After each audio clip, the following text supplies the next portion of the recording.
At the age of 88, Warren Beyoncé is now speaking out. He has been Hollywood's most reclusive legend for decades.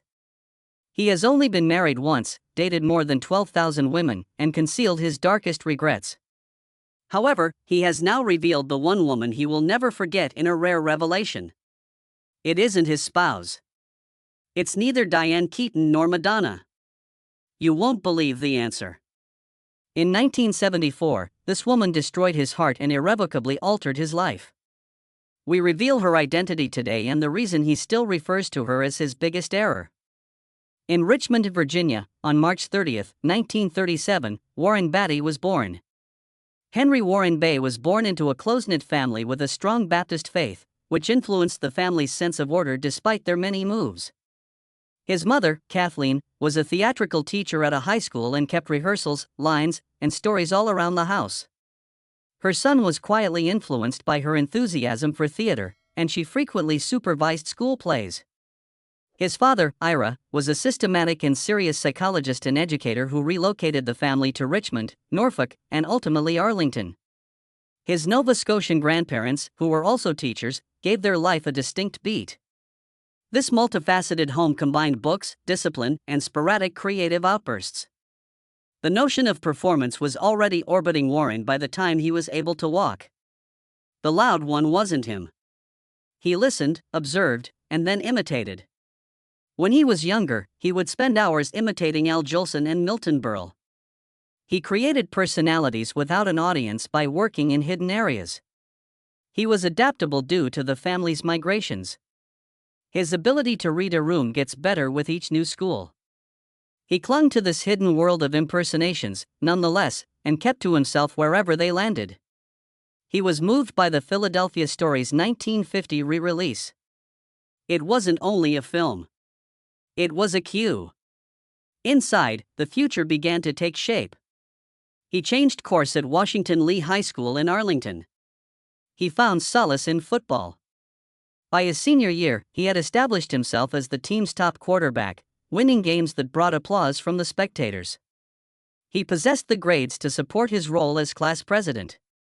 He was searching elsewhere, though, even as universities lined up with 10 football scholarships. Shirley Mann, his sister, was already making waves on Broadway. And he began to doubt everything due to her limelight. He declined each and every offer. When everyone assumed he would become a professional football player, he quit the game. Something more elusive was what he desired. He began attending Northwestern University in 1954. He studied liberal arts and joined Sigma Chi. It didn't stick, though. He was frustrated with the framework. In 1955, he left after just a single year. Acting tugged more. He had worked summers as a stagehand at the National Theater in Washington, D.C. Backstage, learning the craft. Even though he had a Ph.D., his father didn't interfere. He once suggested to Warren that he might have been destined to do something after dropping out of school. In 1956, Warren made a brief return to Northwestern to participate in a campus production, but he was aware that his classroom was somewhere else. New York City was that somewhere else. He moved into a tiny apartment in the West Side when he was 18, making do with grit and peanut butter sandwiches. Stella Adler was his teacher, but he needed money to make ends meet. He worked as a sandhog in Manhattan's tunnels, did dishwashing, and performed the piano in seedy taverns all around Long Island. Every job taught me something. He sharpened with each shift. He got his first real TV role at the age of 22. It was quick. Everything shifted. Playing a supporting role in The Night America Tremble, which debuted live on September 9, 1957, he began his career with Studio One. Studio One had teeth, even though it was only 19 at the time. It gave rise to careers. Grace Kelly and James Dean were among the names that had gone through it. Playhouse 90 followed shortly after Kraft Television Theater, and by 1959, he was making appearances on Dobie Gillis's several programs. These early credits were muscle memory rather than merely padding. They helped him grasp rhythm, tempo, and presence, especially when combined with summer stock theater performances. Beatty entered A Loss of Roses on stage in 1958. Despite the play's demise, director Joshua Logan was impressed by his performance and set up a screen test at MGM. Beatty signed a 7-year contract with MGM in 1959 for $1,000 a week. He was only 22. While filming The Roman Spring of Mrs. Stone that year, he got to know Joan Collins. After starting a romantic relationship, Beatty left for Hollywood. The contract was a wager, not just a salary. He was really committed. In 1961, Splendor in the Grass came out. His first movie. He played opposite Natalie Wood as Bud Stamper. He and the role were both complicated. He argued with filmmaker Elia Kazan about the writing, asking for more heart and reality. He requested rewrites of scenes, second takes, and even third takes. He didn't hesitate to push limits. Critics said he was domineering. Others saw someone searching for the truth. The movie examined adolescent love and mental health in Kansas in the 1920s. Beatty would not gloss it up. He wanted the truth. The decision that would determine his course then came. In PT 109, the account of JFK's valor throughout the war, Beatty declined the lead in 1963. Beatty was unmoved by box business prospects or patriotism, even though it was a definite blockbuster. All Fall Down was his choice instead. Playing a vagrant in a movie that audiences disregarded but critics praised. That turned into his routine. He did not seek hits. He pursued challenging roles. That similar spirit accompanied him to Lilith in 1964, when he portrayed a mental hospital employee. Immersion and off-script, he stayed in character offset, studied psychology at night, and started rumors that he had an affair with co-star Kim Hunter. The rumors persisted, but he never verified them. People began to perceive him as someone who blurred the boundaries between life and role in addition to being a gifted actor. He then starred alongside Vivien Leigh in The Sultry Gigolo in The Roman Spring of Mrs. Stone, released in 1961. Things darkened behind the scenes. Due to his bipolar disorder, Leigh became involved with Beatty. He later acknowledged feeling guilty about what had transpired. He claimed he didn't handle her vulnerability appropriately. Following the movie, Leigh's health deteriorated and her hospital stays intensified. Frequently complimented on screen, Beatty's charisma began to appear off-screen. By 1966, when Promise or Anything was being filmed, Beatty and director Arthur Hiller were at odds. Production was delayed by over 3 weeks, he altered his lines, and he disregarded prompts. Additionally, he was having an affair with co-star Leslie Caron, who described him as both magnetic and draining. Crew members grumbled about the mayhem. Beatty was clever, engaging, and taxing. He was more than simply the hot guy. The storm that accompanied it was him. Beginning in 1959, his relationship with Natalie Wood ended abruptly in 1962. She was devastated when she found out about his liaisons with Joan Collins. According to friends, she once yelled that he was everything to her. She supposedly tried suicide in 1962. She later agreed to star in Bonnie and Clyde after Beatty tried to persuade her to do so, but she felt that he cornered her. Their personal history permeated the piece, heightening the suspense in an already sinister tale. For years, rumors followed them. He rejected an invitation to appear in One Flew Over the Cuckoo's Nest in 1963. He did not wish to appear to be another rebel. Rather, in the 1965 experimental film Mickey 1, he portrayed a neurotic comedian. Even when the cameras weren't filming, he maintained his character, taking method acting to the next level. He withdrew himself, spoke very little, and unnerved people, according to crew members. Critics were disturbed by his performance, even if the film failed. Hollywood was no longer sure what to make of him. While working on McCabe and Mrs. Miller in 1967, he got to know Julie Christie. He both fell in love with her off-screen and cast her as his love interest. Love, betrayals, and reconciliations were all part of their 7-year relationship. Despite making multiple proposals, he continued to visit other women, including Goldie Hawn. According to Christie, he was the source of her greatest suffering in addition to being the love of her life.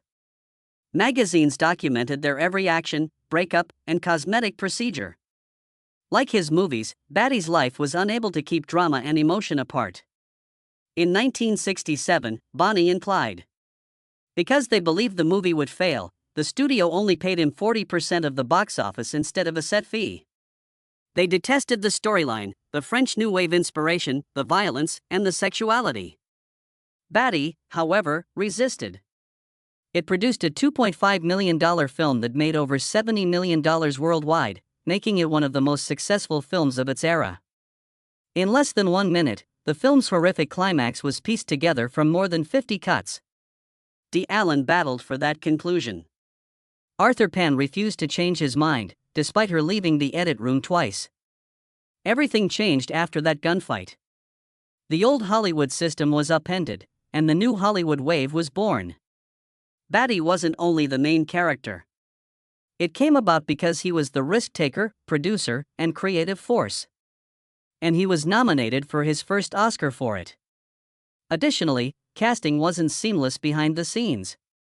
Due to her past with Beatty, Natalie would decline the role of Bonnie. They took Carol Lindley and Jane Fonda into consideration. Weld left on Tuesday due to her pregnancy. Then came F.A. Dunaway, a newcomer who pleaded with Arthur Penn for a meeting. Until he witnessed her abilities, Beatty did not want her bill to be equal. Her performance made the movie unforgettable, and she worked hard to be taken seriously. It catapulted her into celebrity and won her an Oscar nomination. Tensions were growing off-screen at the same time. Beatty began seeing Michelle Phipp, a French actress, while the movie was on tour. He was saddened by her unexpected death in a vehicle accident in 1977. Her age was only 28. The sadness stayed with him. As he moved between relationships, he subsequently acknowledged that it troubled him and made him feel even more guilty. The movie also ripped through the traditional censorship rules, the gruesome ending, Bonnie caressing Clyde's gun, the hazy code, and the violent robberies. Critics were hurling accusations at it all. It was called pornographic by some. According to Beatty's comments, it encapsulated the turbulence of the 1960s. Behind closed doors, however, he was establishing a rapport with Dunaway and others through late-night screenplay reads. His private life was already under pressure, and the public uproar around the film only made it worse. A few years later, in 1970, Beatty signed with the only team in town. While Elizabeth Taylor earned $1,125 million, he earned $750,000. Taylor simply wanted to be close to Richard Burton, thus it was recorded in Paris. The 86-day shoot went on forever. 10 days remained in Nevada, and Beatty persisted in demanding reshoots. Burton might be meddling because he is fixated on Taylor's interactions. But the film was a failure. It lost $7.5 million to 20th Century Fox and only made $4.5 million, needing $19.3 million to break even. After that failure, he left the film industry to back George McGovern's bid for president in 1972. He brought the parallax view back with him in 1974. Driven by resentment at Nixon and Watergate, Beatty plunged into a political thriller that made it difficult to distinguish fact from fiction. Real news video from the Watergate scandal was included. However, Beatty took control of the project and dismissed director Alan Pakula in the middle of production. The team went into shock. The launch was postponed. In June 1974, when Watergate was coming to a head, the movie was released in theaters. Although the tone alarmed critics, viewers were affected by the paranoia. Beatty's choice to assume command left a lasting impression on the project. In 1975, Shampoo followed. Beatty portrayed a sexist hairstylist who was really a reflection of himself. He cast Michelle Phillips, his fiancée at the time, and Julie Christie, his ex. While filming, he made a move on 16-year-old Carrie Fisher, and he subsequently boasted about it. He said she was disappointed when he rejected her, according to her. Real-life conflict spilled over into the script, creating a chaotic set. Everyone was observing everyone. This was not an act of awkwardness. Beatty's entire world was collapsing. Heaven Can Wait was his next big bet in 1978. With intricate football sequences and specially designed sets, the fantasy movie cost $20 million. Even though Beatty and Buck Henry co-directed it, Beatty changed 70% of the script without telling him. Henry was incensed. "It felt like Beatty took over the movie," he remarked. Despite its success and 4 Oscar nominations, their professional relationship never improved. Beatty had completely embraced the Reds by the early 1980s. He was obsessed with it. He began studying John Reed's life in the early 1970s with an intensity that few performers dared to equal. For accuracy, he conducted interviews with more than 100 people around the USSR. For years, that fixation caused output to be delayed. By now, the budget had grown to $32 million. For the sake of the movie, he sold his mansion in Beverly Hills. He employed more than 200 speaking roles, shot it in 4 different countries, and refused to trim a single minute of the film's 195-minute duration. Extras rioted on set over pay. He gave actors 80 takes and let the camera to run for a very long time. Despite winning Best Director at the Oscars, he honored Julie Christie, referring to her as his true love. Before Annette Bening, his wife. Despite receiving 12 nominations, Chariots of Fire won Best Picture. Amid the confusion, Jack Nicholson almost gave up. Beatty and Diane Keaton were in a relationship that began in 1976 while they were filming Reds. She portrayed the real-life partner of John Reed, Louise Bryant. On TV, their relationship was captivating, but off-camera, things were crumbling. Keaton discovered that he was cheating on Julie Christie once more. Before the movie came out, their 5-year relationship dissolved. She later described the experience as painful, thrilling, and bittersweet. Beatty's alleged liaison with Goldie Hawn didn't help either. The atmosphere on set became chilly after she discovered love messages in his trailer. After countless takes, Maureen Stapleton, who won Best Supporting Actress, yelled at him that she wasn't a machine. The Reds nevertheless earned $40 million globally. Among the highest-paid individuals in 1981. Its left-wing rhetoric resonated strongly, reminiscent of Beatty's unsuccessful 1972 campaign with McGovern. Wearing the pandemonium-like armor, he poured his politics into the narrative. Dick Tracy was another monsterized creation that Beatty resorted to in 1990. The production and marketing costs came at $47 million and $54 million, respectively. After casting Madonna as Breathless Mahoney, he courted her during the casting process. The media went crazy. There were rumors. He was confronted on set by Al Pacino. It was a conflict zone during the entire production. In addition to advertising that included 900 number contests that offered away vintage cars, the studio was under a lot of strain. Despite earning more than $100 million, tabloid controversy permeated its legacy. Bugsy and Beatty fell in love with Annette Bening a year later. On the 3rd day of filming, he proposed. In the years 1992 to 1999, they had 4 children. But even then, the relationship was plagued by demons from his past.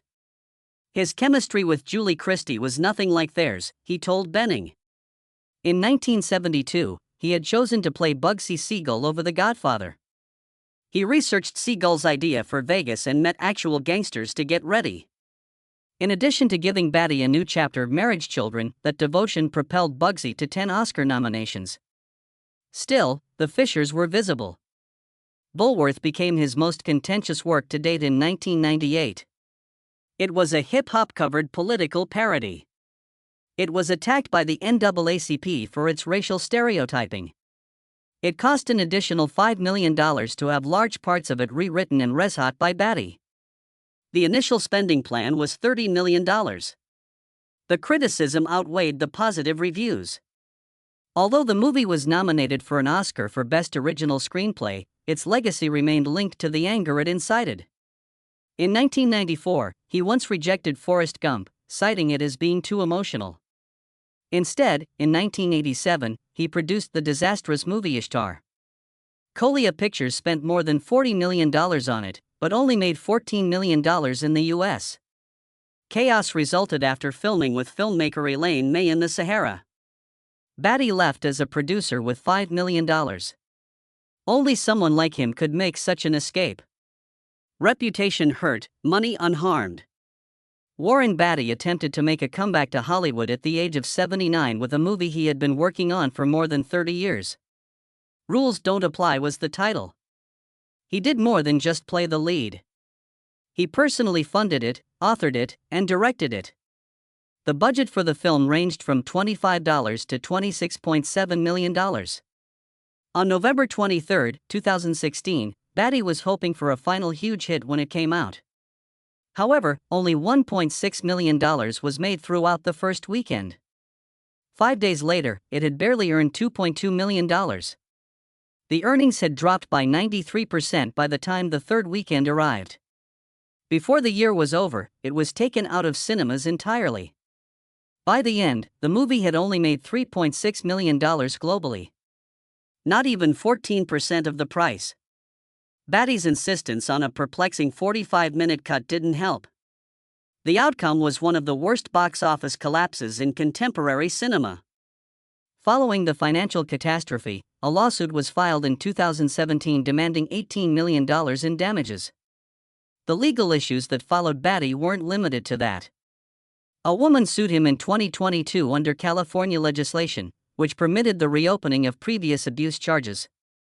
She said that in 1978, when she was 14 or 15, Beatty, who was then about 35, forced her to have sex while Heaven Can Wait was being promoted.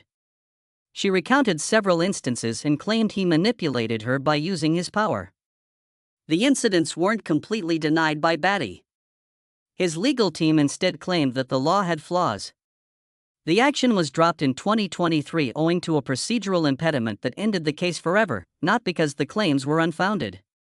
There was no trial, no conclusion, only stillness and Beatty's infrequent apologies, in which he made vague references to his youthful transgressions.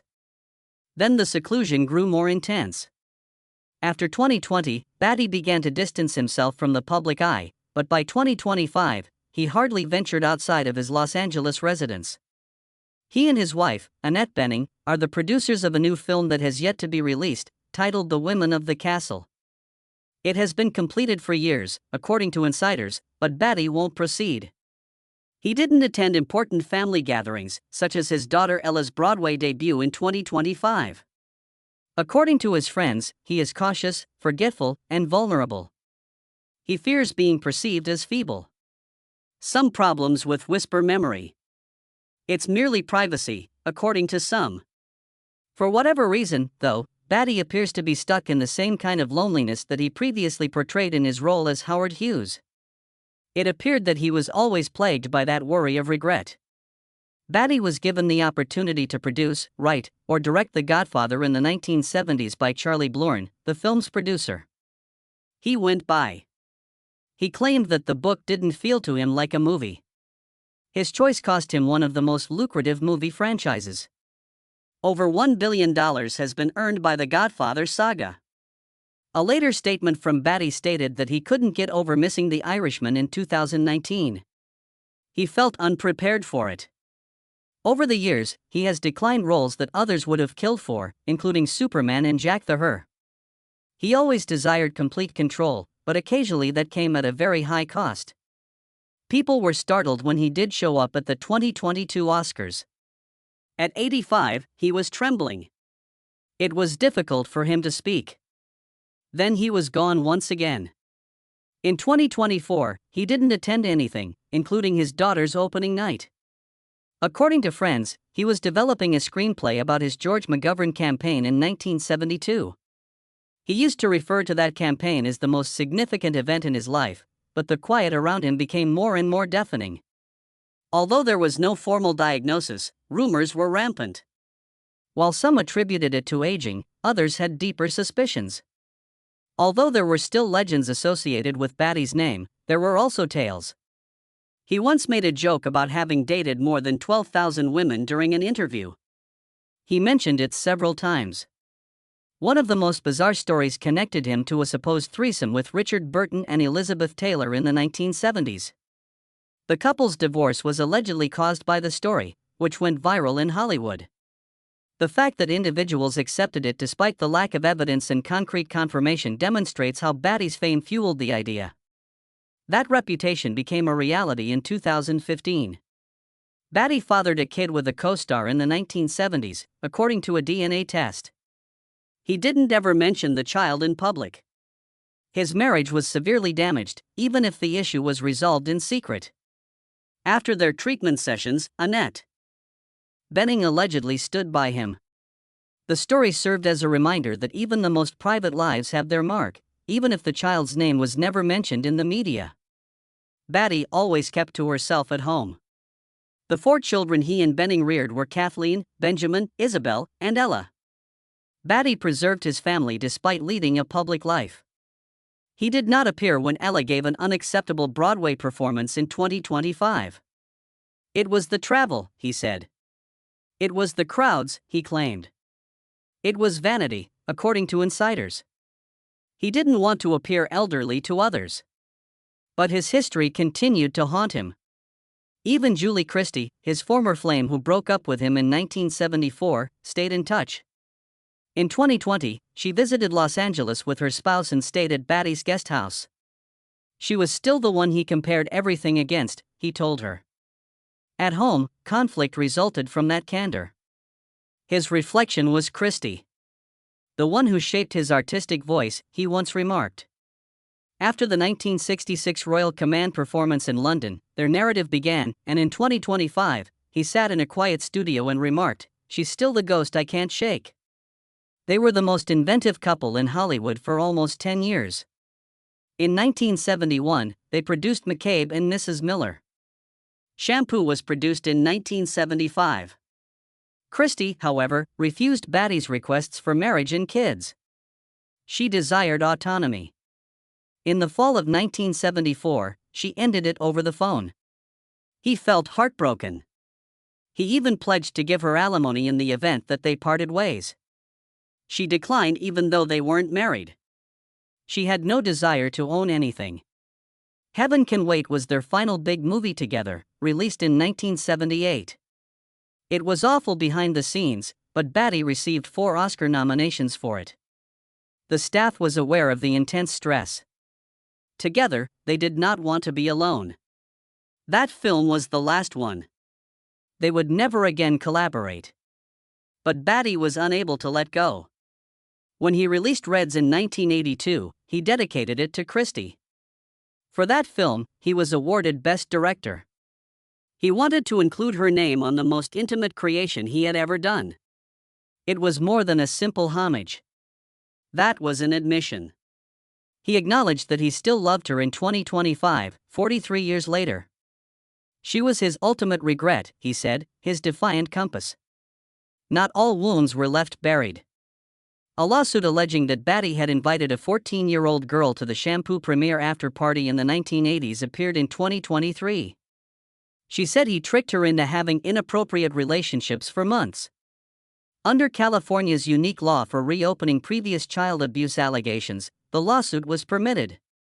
However, it was dismissed by a judge in 2025. Beatty denied all of it. The accusations, he said, were lies intended to make headlines. Nevertheless, the harm was done. Beatty's legend continued to fade. Not because he was no longer admired, but rather because he was no longer accessible. There he sat, in his house in Los Angeles, writing down thoughts, viewing old reels again, surrounded by memories he couldn't get rid of. Even after the cameras stopped filming, he continued to ponder about the one film he never produced. He remained young in that one. Julie never left that place. The face that never grew old.